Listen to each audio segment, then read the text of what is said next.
नामदान मिलने के बाद भी हमारी फितरत क्यों नहीं बदलती।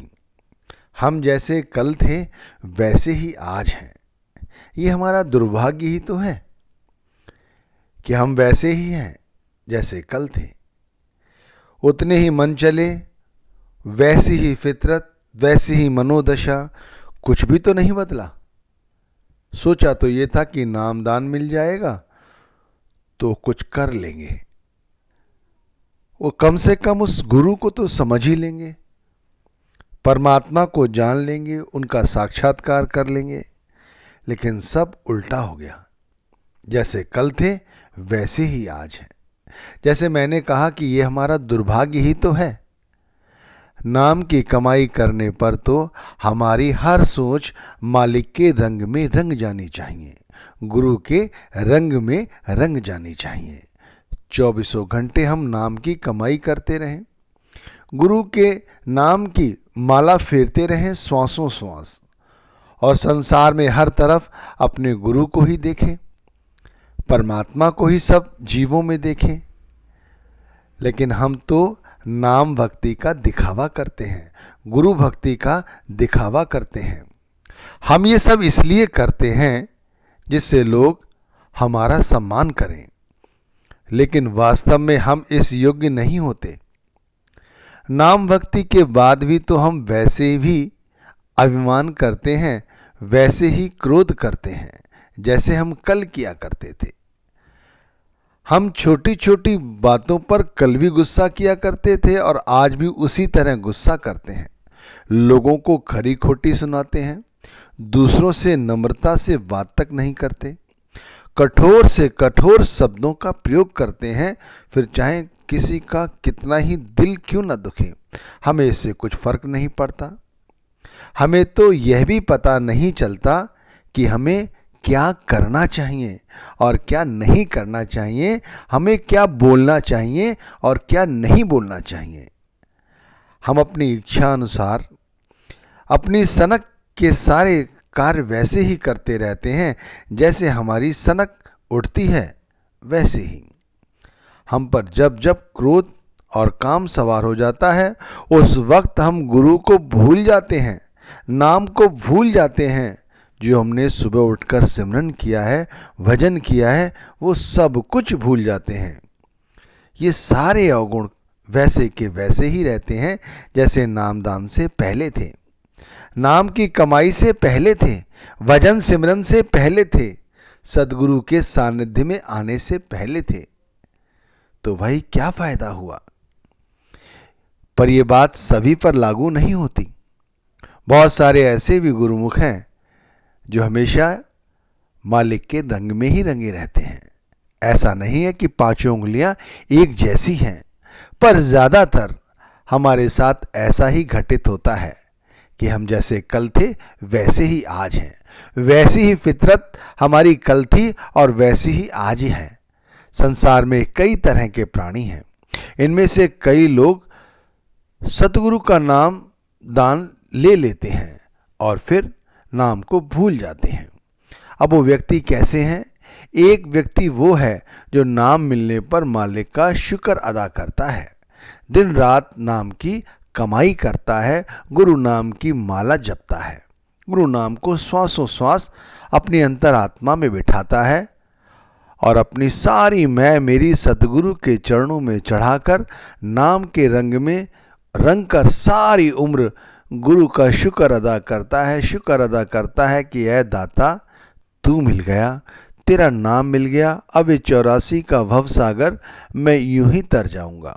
और देख लो, दुनिया में हंसते खेलते रहता है, दुनिया के रंग तमाशे भी उसके साथ जो गुजरते हैं, चाहे सुख के चाहे दुख के, वो ना कभी इनमें लिप्त होता है ना ही इनमें कभी दुखी होता है। बस मालिक का शुक्र अदा करता है, मालिक का शुक्र अदा करता है।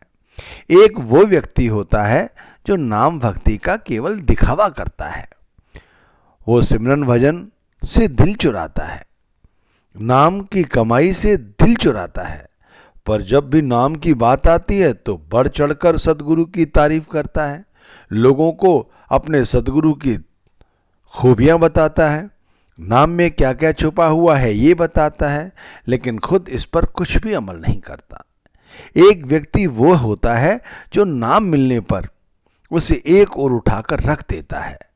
वो सोचता है नाम मिल गया, अब तो सदगुरु का काम है कि उन्हें जब भी मृत्यु आएगी, जब भी कोई आपत्ति आएगी तो उन्हें बचा लेंगे। वो इस तरह से अपने आप को सदगुरु के नाम की ढाल समझकर नाम को एक ओर रख देता है। जैसे लोग LIC पॉलिसी ले लेते हैं और सोचते हैं जब वक्त खराब होगा तब ये पॉलिसी काम आ जाएगी, इस तरह। पर भाई पूर्ण संत जो भी करते हैं या जो भी करने के लिए कहते हैं वो सब शास्त्र विहित विधानों के अनुरूप ही कहते हैं, जिससे धर्म की अवहेलना ना हो जाए, उनके शिष्यों का अंत समय पछताना ना पड़े। ध्यान रखना, ये सिर्फ पूर्ण संत ही सोच सकते हैं और कोई नहीं। जो गुरु नाम की दुकानें लगाए बैठे हैं वो ये सब नहीं सोचते। वो तो यही चाहते हैं कि ज़्यादा से ज़्यादा उन्हें धन प्राप्त हो जाए।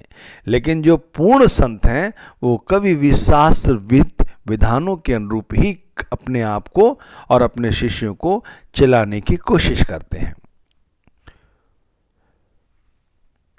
वे अपना सारा जीवन अपने शिष्यों की सद्गति के लिए, उन्नति के लिए, उन्हें नाम की सीख को तरह तरह से समझाने के लिए सत्संगों के माध्यम से, अन्य कई माध्यमों से बताते रहते हैं, जिससे नाम की कमाई ज़्यादा से ज़्यादा करके हम गुरु के रंग में रंगे रहें।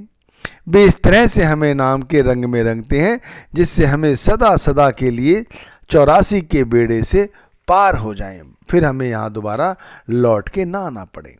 सतगुरु हमें बतलाते हैं कि हम परमात्मा की सबसे महान रचनाओं में से एक हैं।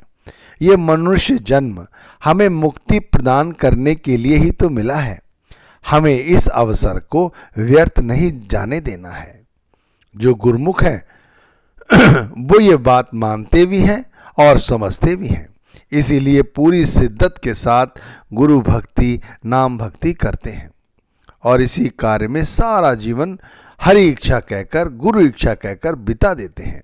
पर जो मनमुख हैं वो ये सब नहीं मानते, ना ही नाम की कमाई पर विश्वास करते हैं और ना ही सिमरन भजन करते हैं।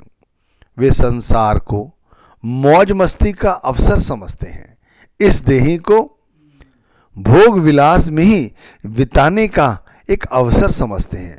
वे लोगों पर शासन करना चाहते हैं। वे हर वक्त हर वस्तु और पदार्थ का उपभोग करना चाहते हैं। वो हर क्षेत्र में खुद को सबसे ऊपर रखना चाहते हैं। वे कम पर विश्वास नहीं रखते, वे ज़्यादा पर विश्वास रखते हैं। वे ज़्यादा खाते हैं, ज़्यादा मैथुन करते हैं, ज़्यादा सोच विचार में पड़े रहते हैं। वे दूसरों से ज़्यादा दोष देखते हैं। वे ज़्यादा से ज़्यादा धन इकट्ठा करना चाहते हैं। वे अपनी प्रशंसा सुनना चाहते हैं। वे क्षमा नहीं अपियुत छीनने में विश्वास रखते हैं। वे क्षमा नहीं धूर्तता में विश्वास रखते हैं। वे दिखावे में ही जीते हैं और इसी में मर जाते हैं। वे अंदर और बाहर दोनों ही रूप में अस्वच्छ यानी अपवित्र होते हैं। वे कभी भी संतुष्ट नहीं हो सकते, चाहे उन्हें सारी दुनिया का राजपाट ही क्यों ना मिल जाए। वे हमेशा गर्व और मद एवं मिथ्या में ही डूबे रहते हैं। इंद्रियों को भोगना उनका परम लक्ष्य होता है। वे सारी जिंदगी इसी विचारधारा में ही तो जीते हैं और सारी जिंदगी दुखी ही रहते हैं। मृत्यु के बाद जीवन है, आत्मा शाश्वत है, पर ये नहीं मानते। वो कहते हैं जो कुछ है वो ये समय है। वे तो इसी जीवन में सब कुछ कर लेना चाहते हैं। जो मन कहता है वो करना चाहते हैं, जो इंद्रियां कहती हैं वो करना चाहते हैं। वे हर समय नई नई योजनाओं का आविष्कार करते हैं। उनकी योजनाएं कभी खत्म नहीं होती। वे अपने धन को बढ़ाने के विषय में ही कार्यरत रहते हैं। नई नई योजनाओं में धन लगाऊंगा, धन कमाऊंगा, तिजोरियां भरूंगा, बैंकों में रखूंगा पर उपकार के विषय में नहीं सोचते कि इस धन से किसी का फायदा हो जाए, साथ संगत में लग जाए, किन्हीं लोगों को उपकार में लग जाए। नहीं, वो सिर्फ ये धन अपने लिए एकत्रित करना चाहते हैं, जैसे ये सारा धन वो खुद ही ले जाएंगे। इस प्रवृत्ति के लोग हमेशा मिथ्या, अहंकार, ईर्ष्या, क्रूरता, लोभी, भोगी की दयनीय अवस्थाओं में ही जीते हैं और दयनीय अवस्थाओं में ही मर जाते हैं। ये संसार रूपी सागर में ही फंसकर अपना सारा जीवन व्यतीत कर देते हैं, बर्बाद कर देते हैं। हमारे सतगुरु हमसे कहते हैं, ऐसे व्यक्ति कभी भी नाम भक्ति नहीं कर पाते, ऐसे व्यक्ति कभी परमात्मा तक नहीं पहुंच पाते। वे बार बार जन्म लेते हैं और बार बार इन्हीं 84 के धक्के खाते हैं, पर मुक्ति नहीं मिलती। पांचवी पातशाही श्री गुरु अर्जुन देव महाराज जी ने कहा है, कई जन्म भय कीट पतंगा, कई जन्म गज मीन कुरंगा, कई जन्म पंखी सरप होयो, कई जन्म है वर वृक्ष जोयो, मिल जगदीश मिलन की वरिया, चिरंकाल एह देह संजरिया। ये जो हमें समय मिला है, ये बहुत थोड़े समय के लिए मिला है। इस थोड़े से समय में हमें अपनी सांसारिक जिम्मेवारियों को भी पूरा करना है और इन 84 लाख योनियों की जिया जून से भी मुक्ति पानी है। हम इस योनि में पता नहीं किन किन योनि में भटकने के बाद हमें यह मनुष्य तन मिला है। हम कई वर्षों तक पशु बने रहे, पक्षी बने रहे, जीव जंतु बने रहे, वनस्पति बने रहे, तब जाके हमें ये नर नारायणी देह मिली है। हमें इसे गफलत की नींद में यूं बर्बाद नहीं करना है, जाया नहीं करना है। हमें तो अपना काम बनाना है। जो सतगुरु का प्यारा है, जो नाम रूपी तीनों द्वारों से ऊपर उठने की सोचता है, वही ये सब कुछ कर सकता है।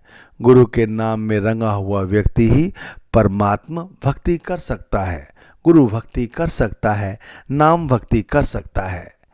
जो अपने ढंग से भक्ति करता है, अपनी मनमर्जी चलाता है, वह कभी भी ना सुखी रहता है और ना ही उसे कोई